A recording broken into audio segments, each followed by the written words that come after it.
What is up, boys?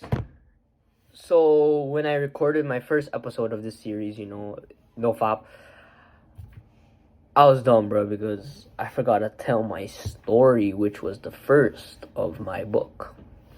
Like the first chapter of my book, first part of it, whatever, which one you would prefer to say, But yeah, so, again, if you don't prefer hearing like kind of like an audiobook / video / podcast, there's the PDF down below where you can read it yourself. And yeah, so here's my story.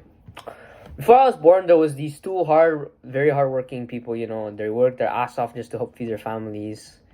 Young 10-year-old selling bottles and newspapers just so he could buy his family's food. My mother and father are very hard-ass workers, and like that's one of the main reasons why I can't be like every motherfucker out there on this planet working at fucking Wendy's or Walmart, bro. No offense to you, but my mom and dad worked so hard, and they're still hardworking right now, and so that's why I really want to like make so much videos and be productive as fuck. Like focus on my grind, focus on my shit, because like I'm tired of seeing my mom and dad work so fucking hard. I want to do something about it, and I don't want to be a disappointment to them. Like I don't think I'm a disappointment, but like I want to be more than a success to them. So yeah, what is it called? My parents were from the Philippines. Yeah, I'm Filipino. At 18, my dad. And at 16, my mom moved to a small island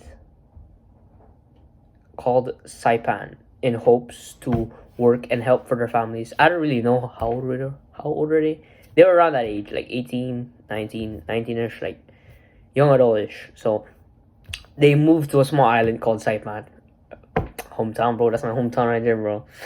The island, bro. So they moved to a small island in hopes to work and help their families. They met in Saipan. They didn't meet in another place in Philippines. They met when they moved to Saipan, and they met. Okay, so after 2 children was born, my 2 oldest sisters. I was born into the world on December 30, 2006. So I was named the junior of my father, John. So my name's John Jr. I was the miracle child, the golden child, bro. Let's go. So yeah.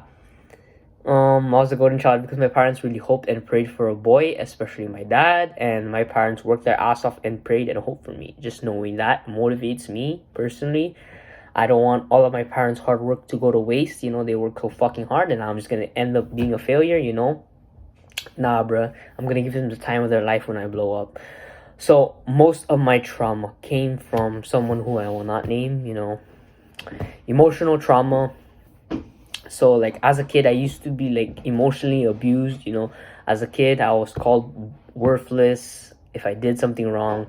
I felt every single thing was a goddamn mistake, and so what I would do was just end up being that kid crawling up in the corner when I was alone. But when I was with someone else, I would put on a mask and act like the happy hyper kid, even though deep inside I was falling apart. I tried my best to fit in and hang around the cool kids. I always cared about what others thought of me. I was this insecure, unconfident little boy. I don't blame the person that made me feel like shit, because he went through some tough shit, and what he did to me was his way of coping through all the stress and hardships he went through and was going through. When I was 5th grade, one of my family members was struggling with suicidal thoughts and severe depression. So my eldest sister went off to the island for college, and like she was kind of like the glue that's holding her family together. So like at this time, my like the family member that was going through some tough shit was like going through some tough shit, bro. Like props to her, bro. She's one of the strongest people I fucking know. Like her mental toughness, holy shit. Like I don't know how the fuck she went through that, bro. The fact that she's still here, bro. She's fucking strong, bro. So like mostly every month we had to call the ambulance because she had like attacks of voices and hallucinations, and like she like would get like she wanted to kill herself. Like, the thoughts told her to kill herself, like, giving her reasons why, calling her worthless and shit, you know. I remember those fucking times, bro. Now that I look back at it, it makes me feel like crying, bro. And because, like, me and my dad would hold my sister's arms, you know, to stop her from hurting herself, and we would call the ambulance, you know. The paramedics would put her on a stretcher, drove her to the hospital, and sedated her for a while, and made her stay in, like, the children's clinic, because, like, to recover for, like, 3 to 5 days, you know, to check if she's fine, all right, ready to go. Yeah. So during this time, all this bullshit that's happening in my life, you know, it ain't bullshit, but, like, all the hard times, you know. So I had a crush on this, let's just call her A, you know. I talked to A often, bro, and we got along very well. Valentine's Day, I made her a note and stole some candy from my sister's closet, bro. She got it as a Valentine's Day present, and I took one because she had a lot. So I took one, gave it to someone else, you know. So my friend gave the letter to and the candy to A. She then took the letter and crumpled the paper, bro. She took the candy and crumpled the paper. And then on one night, I lashed out at A, you know. I asked her if it was okay. I asked her if she was okay, and then she said, yeah, why? And then I said, because I gave you candy and you never fucking said thank you. Or something along those lines. But yeah, I'm pretty sure that's what I said. So we fought and I lashed out. I took all of my shit and anger from things I was going through and fucking dumped it all on her. She ended up blocking me, obviously, bro. I'm a fucking dumbass. So she told her friends about me. One even said he's such a bitch, he should fucking just kill himself. You know, so me and my friend would talk about shit all the time, bro. Like, I was a fucking petty motherfucker.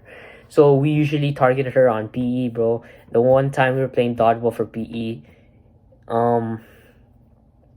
me and my friend, we aimed for A, and then I saw the look on her face, bro. She was scared because, like she was like, she was feel like she was getting bullied, you know. So she looked fucking pressured and scared. You know what I did? I fucking smiled and told my friend to keep on fucking hitting the ball with her and keep making her get her and keep targeting her and make her feel bad. It makes me feel good, like, fucking petty motherfucker. I just want to fucking punish the fuck out of that guy, bro. He's fucking stupid. So, like, yeah. And A told our teacher, which was good. I need a reality check, bro. So our teacher took me and A and then talked to us, and then I broke down into tears. We got into really deep conversation, and then I apologized. This happened in the middle of the school year. So one time when it was close to the end of the school year, I had a breakdown because of the things that were happening at home. And I don't think until this day that nobody knows that happened, but I'm not sure. But yeah, my mom and dad often fought, and, you know, my sister pinched me till I bled, bro. And, you know, I had to watch over her and make sure she, like, didn't do anything to herself, you know. And I had to stay strong and watch over my little brother because, you know, my sister had enough shit going on, and me and my family didn't want to burden her with more things, you know. At school, my head was down. My classmates heard me crying and then told our teacher. My teacher brought me out of the class and talked to me. I told her I was crying because I was so tired and stressed with life. She gave me words of encouragement and honestly fucking saved me, bro. She fucking saved me with that. That teacher's the best. So, like, I don't know where you are today, but just in case you're able to fucking get this message, bro. Miss Angela, you were a great teacher, bro. You're the best teacher, bro. And I was like, I was a fucking bitch to you, bro. Sorry for that, but you're a goat. You're the goat. You're the goat, bro. Greatest of all time, if you don't know what that means, because you're, like, old, you know. So, like, sorry I didn't show my appreciation to you, but, like, we went back to class, and from that day, things started to look a little better. You know, on the last day of school, me and A said goodbye to each other. We moved on from what happened and just became friends, you know. And then on a sunny morning, my parents were getting ready for work, and my mom cooked us chicken wings for our lunch. They went to work and said the usual. Kuya, which means older brother in Filipino, Make sure you watch over your siblings and your sister drinks her medicine. So the night before this, our family, except for my sister who went off island for college, was eating some instant noodles and talking about old memories, happy memories. So back to the story, my sister called me and my younger brother for lunch. We ate the chicken wings and watched a show called Shameless. After we ate, my sister did the dishes. My brother and I went into the room to play the Wii. After a few minutes, I saw my sister living in the living room door, bro, falling down, sitting on the floor, and crying so hard. I asked what was wrong. She said in a screaming voice. After I saw it made me realize something. I was so fucking confused, bro. I was fucking confused. She wiped her tears and told me she was fine and we could go back to playing. And to this day, that's one of the most regretful things I have done. Going back to the room and playing video games. I think that's also one reason why I hate video games. Okay, so yeah. Mistakes of my life, bro. Okay, back to it. Okay, so me and my brother went back to playing. My sister went to do the dishes. After my sister finished the dishes, she went into the room and said, "I'm sleepy. I'm going to sleep." Me and my brother thought nothing of it. After a few minutes, I got tired and took a nap, and my brother continued playing. So my parents usually came home from work about 14:30, 14:30, 14:30, yeah. They knocked at the door, so then I woke up and opened it. They asked if my sister drank the medicine, and I said, yeah. Shaked her pill bottle to check if there was something there, and there was nothing. And I then realized something unusual. My parents did too, So not only was her ration for that day gone, but so was all the other day's rations. She drank all her pills and overdosed herself. And that really fucked me over. Really, it did. So we ran into her room and white foam was coming out of her mouth. And we were all panicking, trying to wake her up. My mom grabbed the phone and called 911. The ambulance rushed my sister to the hospital. My brother, my dad, and I were left at home. We had to ride our car to the hospital because we didn't fit in the ambulance. My dad got on his knees, crying so hard, praying out loud, and asking the Lord to make sure my sister was all right. When he stood up, I don't blame him for this. I would have too if I was in the position he was. You need to understand it too. But he put his arms on my shoulders and he said, "You were in charge of your sister. How'd I let it happen?" And he said, if she were to die, it would be my fault. And parents don't know the effects of the things they say. And it's really important to remember that all the mistakes that your parents did, don't do it to your kids. You can be better. I love my dad. He's changed all those years. He's not the same person anymore. I'm so proud of him, bro. He changed so much. But yeah, at that time, he told me so I ended up believing that I was the reason why. The doctors had an operation on her. They put a tube through her throat to vacuum all the pills she took. Then they told us it would be fine. They said it was crazy how she still managed to live because the amount of pills she took was enough to kill her. And my mom had a spiritual friend to come to visit at the hospital, My mom's friend looked at me in the eye and she said she couldn't look at me any longer. But because she saw great darkness and it was too much for her to handle. I was fucking confused, bro, because I didn't know any spiritual shit, At the end of everything, my sister came out of the hospital. My sister was fine. We got home safe. So, yeah. First of my 6th grade year, I saw this cute glasses, curly hair, and with a fucking cute headband, bro. Fell in love, bro. I then started talking to the girl, but I was always a fucking pussy to ask her out. I procrastinated, lied to myself for a whole year, telling myself, I'll ask her out tomorrow. But I never did. On the last day of school, I found out that my best friend asked her out and that they had begun dating. At this moment in my life, I was fucking lost. At home, a lot of shit went down. My parents were all stressed, mad all the time. My sister was going through a lot of things, you know. That girl was my only escape from all the shit and pain, which is something you never want to do. Always put the happiness, accountability, responsibility on you. You are responsible for your own happiness. So yeah. So to find out that was gone, like my only happiness was gone, I found no reason to be happy anymore. I live most of these days detached from myself, staring into the void and just doing the tasks that needed to be done. I didn't know what else there was to do in life anymore, you know.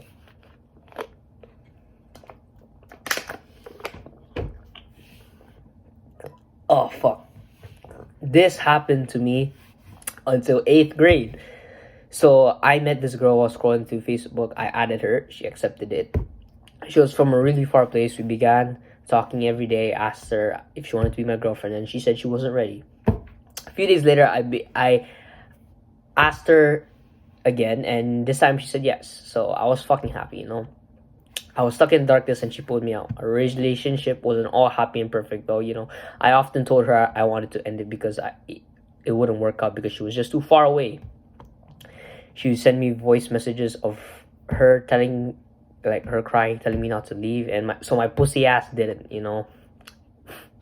So eventually, she told me she had feelings for another guy. So like, you know, I told her that we should take a break and find out who she truly loved, and she agreed.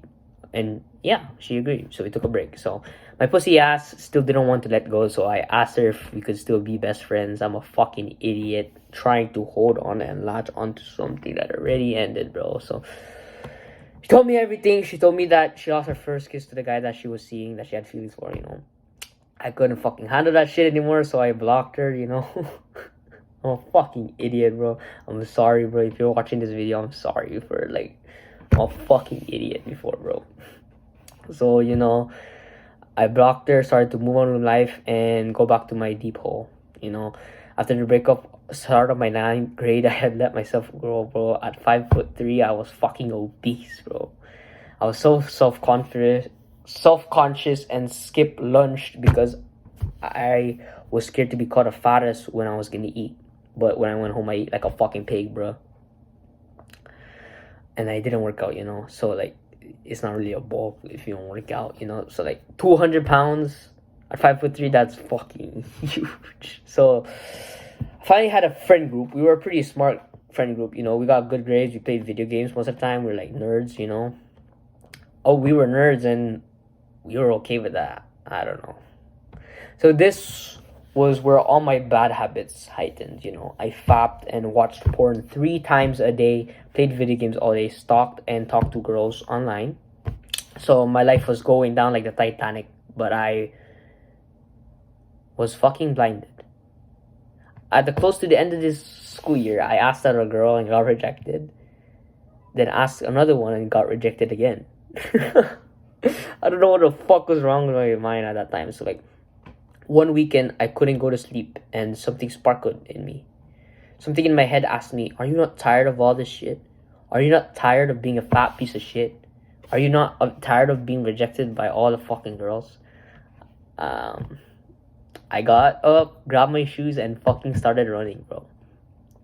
My legs fucking hurt carrying all the weight, but I kept on running because the pain of feeling I was nothing hurt even more. This is when I started getting up every day in the morning and work out and eat healthy meals, you know. I found Hamza, self-improvement YouTuber. He then taught me all the good habits I do today, you know, like meditation, journaling, deep work, and reading, you know. I fucking got tired of anime, video games, and porn because they made me weak. They made me escape from the darkness inside my mind instead of facing it. Every single day I tried to stop watching porn but couldn't. I jocked off crying. Gradually, I steered further and further away from porn and masturbation desires. My family and I then moved to Ohio. This brings us to the present. I'm now 15 years old in my sophomore year, and I'm making self-improvement videos on YouTube. And currently, when I was writing this, I currently was writing this book. So yeah, not anymore because it's reposted. So living life full of productivity and delayed gratifications, and learning from my mistakes and getting better every day. So yeah, that was basically like my story, you know. That's basically my story, and like the episodes are gonna be lessons about shit I've learned throughout my life and like how I escaped modernity, you know. Being weak, undisciplined, with no honor, no mastery. And yeah, that's pretty much it. That was a fucking roller coaster of fucking emotions. My mind is fucking twisting right now. Hope you enjoyed it. I don't know if you fucking enjoyed my fucked up. But yeah, I hope that showed you that everything that happens in your life, if you can choose to make it an excuse, or you can use it as fuel to motivate you. And personally, I know my past. I'm thankful for everything that happened to me. I'm thankful for all the rejections, all the failures I've did, because if I hadn't had those rejections, those failures, I wouldn't be where I am today. So I'm grateful for it. You should be too. You should learn to be grateful for all the shit that you've been through. So yeah, that's the rest of the video. Have a good rest of your day, and yeah, watch the next episodes, bro. Like, stop being a fucking idiot. Watch the next episodes, bro. Get off your like fucking bullshit, whatever you're watching. Stop watching Stranger Things. Watch my videos. It's more important. Okay, see ya. Have a good rest of your day.